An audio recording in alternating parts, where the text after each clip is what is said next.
धनबाद डुमरी विधायक से झारखंड लोकतांत्रिक क्रांतिकारी मोर्चा के केंद्रीय अध्यक्ष जयराम महतो मंगलवार को धनबाद स्थित एमपी एमएलए कोर्ट पहुंचे।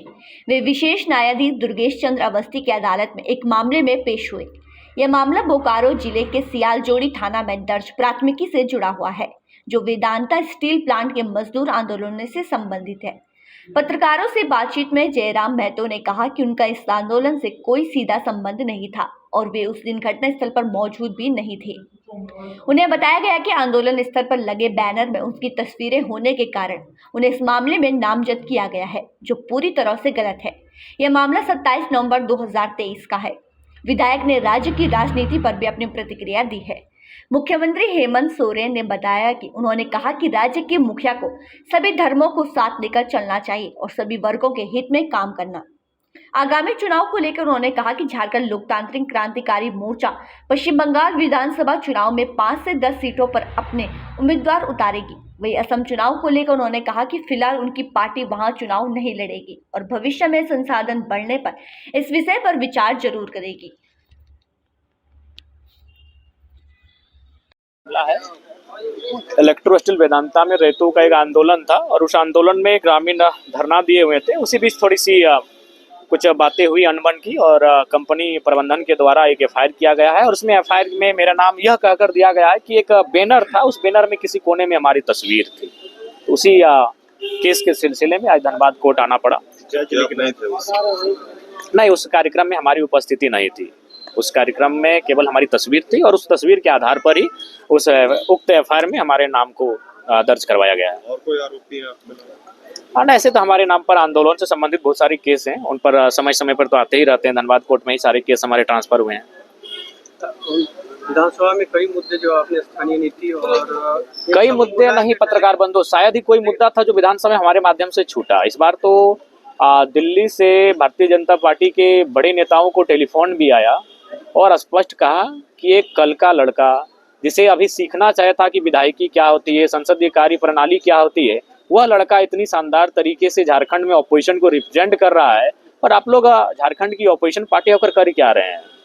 ये बातें चर्चा में पूरे रांची में चर्चा का विषय था कि भाई भारतीय जनता पार्टी कर क्या रही है और जयराम महतो क्या कर रहे हैं। देखिए, तो निसंदेह मैंने अपनी तरफ से इकलौता विधायक होने के बावजूद भी आज विधानसभा की सार्थकता को दर्शाया है कि विधानसभा में बात क्या होना चाहिए, विधानसभा में बहस क्या होना चाहिए। आज मैंने सार्थकता को दर्शाया है। नहीं तो आप देखे होंगे बाकी विधायक क्या भाषण देते हैं। एक भी अगर सत्ता पक्ष वाले आते हैं तो हेमंत जी और कल्पना जी के गुणगान में 15 मिनट खपा देते हैं और अगर भारतीय जनता पार्टी वाले आते हैं तो मोदी जी के नारों के साथ 15 मिनट खपा देते हैं। लेकिन जयराम महतो जब भी अपने समय में आता है तो सीधा शिक्षा की बात करता है, स्वास्थ्य की बात करता है, रोजगार की बात करता है, पानी की बात करता है, अच्छे सड़कों की बात करता है, बिजली की बात करता है, स्थानीय नीति की बात करता है, युवाओं के रोजगार की बात करता है। तो निसंदेह मुझे लगता है मैंने अपनी क्षमता से अच्छा इस बार परफॉर्मेंस किया है विधानसभा में। स्थानीय नीति क्या सरकार की? देखिए, स्थानीय नीति तो बनना ही चाहिए। अगर स्थानीय नीति नहीं होगा तो किसी राज्य का होने का, उस राज्य के एग्जिस्ट करने का क्या अर्थ रहेगा। विधानसभा सत्र के आखिरी दिन हेमंत सोरेन जो मुख्यमंत्री उनके द्वारा अभिभाषण दिया गया और हिंदू धर्म और नहीं, ये उचित नहीं है। अगर देखिए, मेरा मानना है कि आस्था और अंधविश्वास हर एक धर्मों में, तो अगर उनको बात ही करनी थी तो सभी धर्मों को पे बात करना चाहिए था। उनको अगर शोध, पहला बात तो आप भी जानते हैं मुख्यमंत्री जी ने जो उस दिन पढ़ा वो मूल रूप से व्हाट्सएप यूनिवर्सिटी का स्टेटस है, वो आपको भी फॉरवर्ड हुआ होगा कभी। वो जो बातें उन्होंने कहा विधानसभा के अंदर मुख्यमंत्री ने हिंदू धर्म के त्योहारों को संदर्भ में रखकर, वो मूल रूप से व्हाट्सएप यूनिवर्सिटी का नॉलेज था। और हमें ये जानकर बड़ा आश्चर्य हो रहा है कि हमारे मुख्यमंत्री भी व्हाट्सएप यूनिवर्सिटी से जुड़े हुए हैं।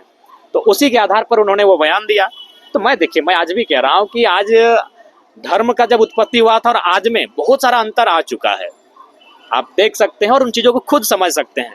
तो इसलिए धर्म में कुछ बातें ऐसी हैं जो जीवन दर्शन को चरितार्थ करती हैं कि हाँ भाई, एक अच्छा दर्शन, इसके माध्यम से, इस धर्म के माध्यम से अगर हम लोग अपना जीवन यापन करेंगे तो हमारा जीवन धन्य होगा। लेकिन कुछ बातें ऐसी भी हैं जो आपको लगेगा नहीं, ये तो भाई मतलब ब्लाइंड फेथ है, ये एग्जिस्ट नहीं हो सकता है। ये सभी धर्मों में है। सभी धर्मों में बहुत सारी अच्छी बातें हैं, उनका अनुकरण करना चाहिए। बहुत सारी अच्छी बातें शायद समय के बाद किन्हीं लोगों ने, चालाक लोगों ने जोड़ा होगा, मैं ये नहीं कह रहा हूँ।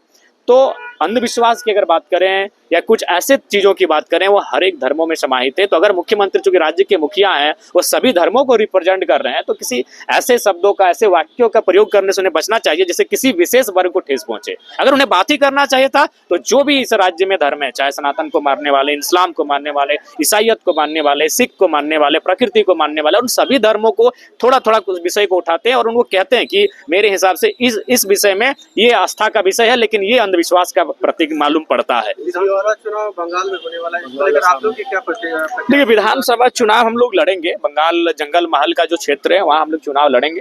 वो हमारा झारखंड ग्रेटर पार्ट का हिस्सा है, उसे हम लोग आज भी अपनत्व के रूप में मानते हैं। ये धनबाद का ही वो हिस्सा है। धनबाद कभी मानभूम था, वो पुरुलिया भी मानभूम था, तो निस्संदेह वो हमारा भाग है। 5 से 10 सीटों पे अनुमानित हम लोग वहाँ चुनाव लड़ेंगे। दूसरी ओर असम में भी चुनाव हो रहा है, वहाँ के चेयरमैन वहाँ पे जी, मैं माननीय मुख्यमंत्री को शुभकामनाएं दूंगा, क्योंकि चुनाव लड़ना हर किसी का मौलिक अधिकार है, संवैधानिक अधिकार है। वो लड़े चुनाव, लोकतांत्रिक अधिकार है, लड़े वो। लेकिन वो तो भाई वो जाने, उनका गठबंधन है कांग्रेस के साथ, वहाँ कांग्रेस भी लड़ रही है, जेएमएम भी लड़ रही है। असम में नहीं, असम में हमें वहाँ बहुत दूर लगेगा। जब हम लोग हेलीकॉप्टर से घूमेंगे तब असम सोचेंगे। अभी हम लोग स्कॉर्पियो में चलते हैं। और जी, हमारा सबसे विधानसभा चुनाव में झारखंड में अगर नुकसान हुआ तो केवल स्कॉर्पियो में प्रचार होने के कारण। अगर हेलीकॉप्टर अरेंज हो जाता तो 2-3 सीटें हम निकाल लेते। और